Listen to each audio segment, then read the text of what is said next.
Hello, my name is Naomi. I'm a member of the secondary WellComm research team. This is a short presentation to go through what the WellComm secondary language screen is, why we need to carry out research on it, and how we will carry out that research and what it might mean for any participants who are involved.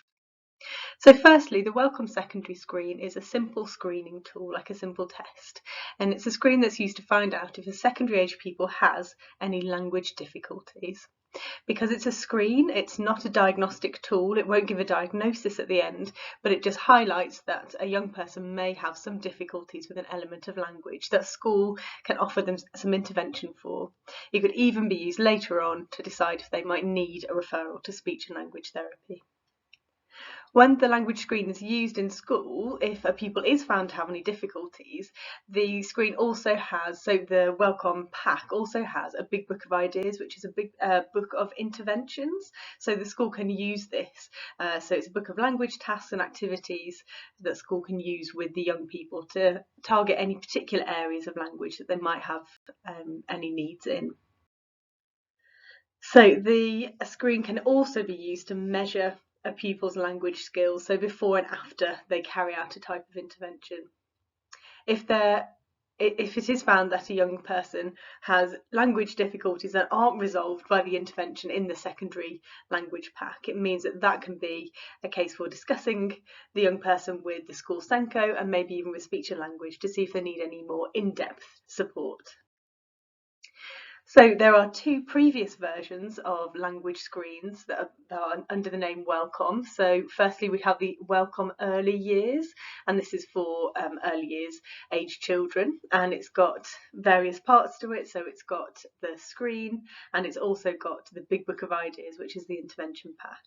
And next is the WellComm Primary, which is for the primary ages, and it's got a similar layout. So it's got the screening section, which has all the test questions in, and then it also has the big book of ideas, which you can use to target language interventions. So we have our language screens for early years and the primary age, and our next WellComm that we would like to make is a secondary age language screen. We've already conducted lots of research into the literature for age norms, for language norms for these ages, and now we've written a draft screening tool, but now we need to test it out. So what we plan to do is to test it and compare it to assessments that have already been published and tested out with hundreds and hundreds of children that are nationally and internationally recognised, so that we know that if we try out both of those things on the same child and we get similar results, we'll know that our draft copy of our secondary WellComm language screen is clinically useful, and we know that it will be able to detect if children have a language difficulty or not. So in this case, we're going to compare the secondary WellComm language screen that we've written. We're going to compare it with two assessments. One is called the Clinical Evaluation of Language Fundamentals, 5th edition, which is also called the KELF 5, and also the KELF Metalinguistics.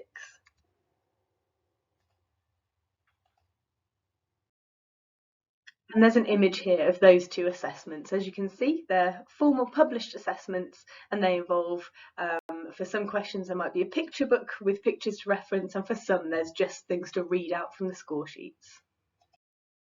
So how will we carry out our research? There's 4 phases to our research, and the first one is that we're going to carry out the WellComm secondary screening tool that we've written with a small group of children in local schools and local secondary schools. And what we're hoping to find out from that is if there's any obvious errors with how we carry it out, make sure the questions match the pictures, etc., and see if there's anything that the young people who we speak to have feedback on. The second phase will be to carry out those same questions with a small group of children who are known to the speech and language NHS caseload. So these are children who already have language difficulties. So we're looking to see if our questions highlight that these children have difficulties, as we know they do because they're already part of our caseload.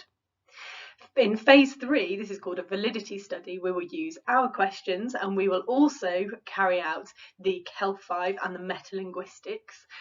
Those are those two big formal assessments with a larger group of children, and then we'll bring all the information together, hoping that our questions and the two formal assessments will have similar results.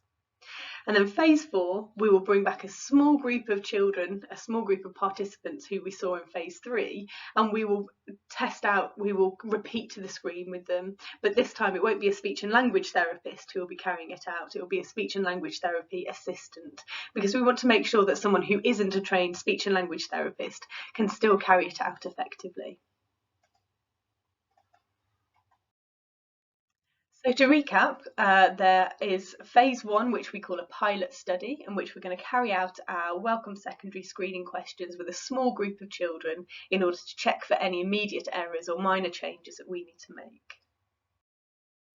In phase 2, we're going to be trying out our questions on a group of children who are already known to the speech and language therapy caseload, who already have a language disorder.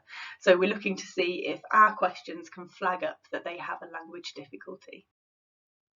In phase 3, this is called our validity study, where we check that our screen questions are valid when we compare them against the two formal language assessments. So we will go to schools and we will see a larger group of pupils and carry out our screening questions plus 2 of the formal language assessments with pupils to compare the results to make sure that our screening questions are valid.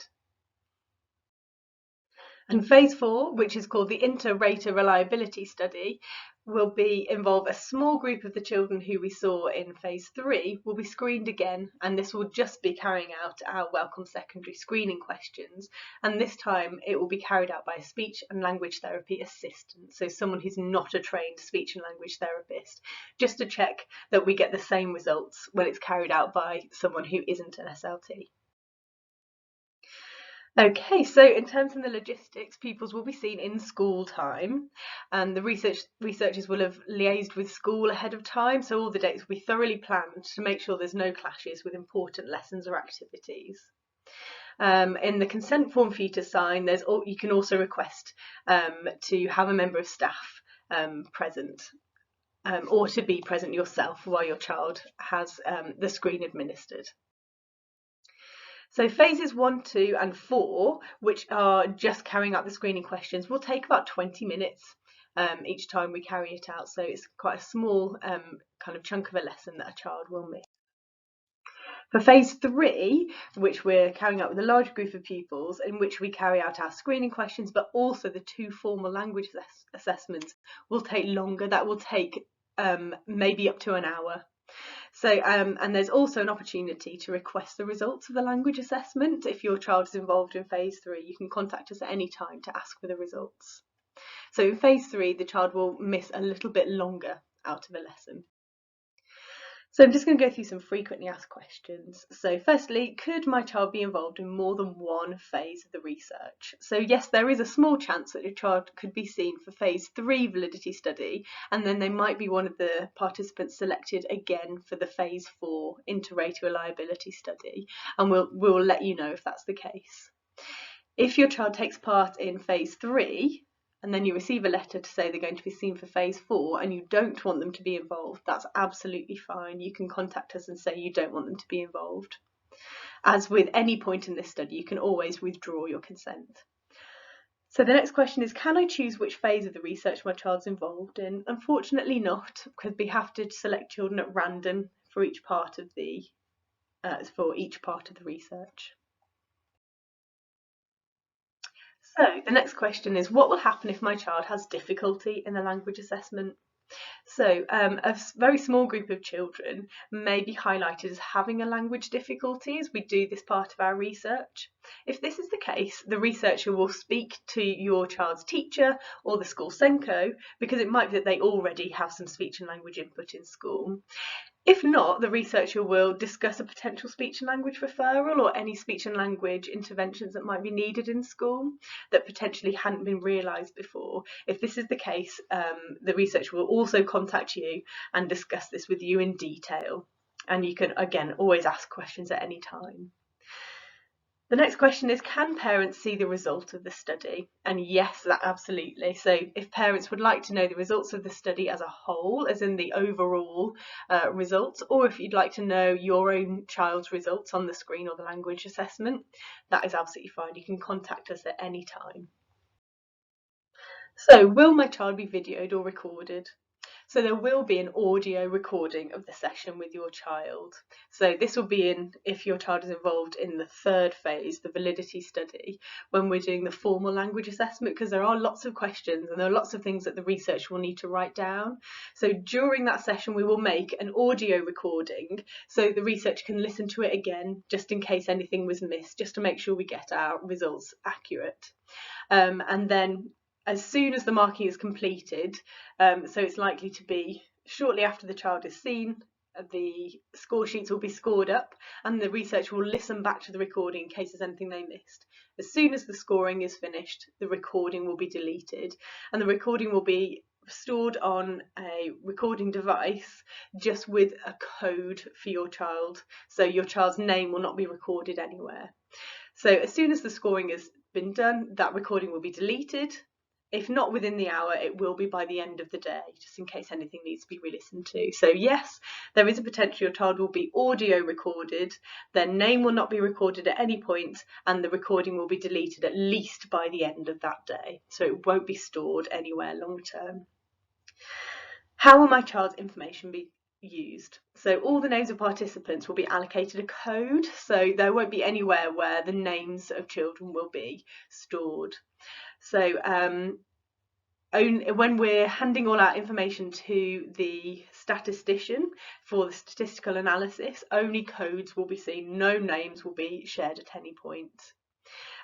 So there will be, so your child's school will keep a list of the names so that we know which children to collect from school, but all of these will be deleted as soon as the research has finished. So in terms of the researchers, we won't hold any names, and your child's school will hold a small list of names just so we know how to identify each child and collect them from their classes.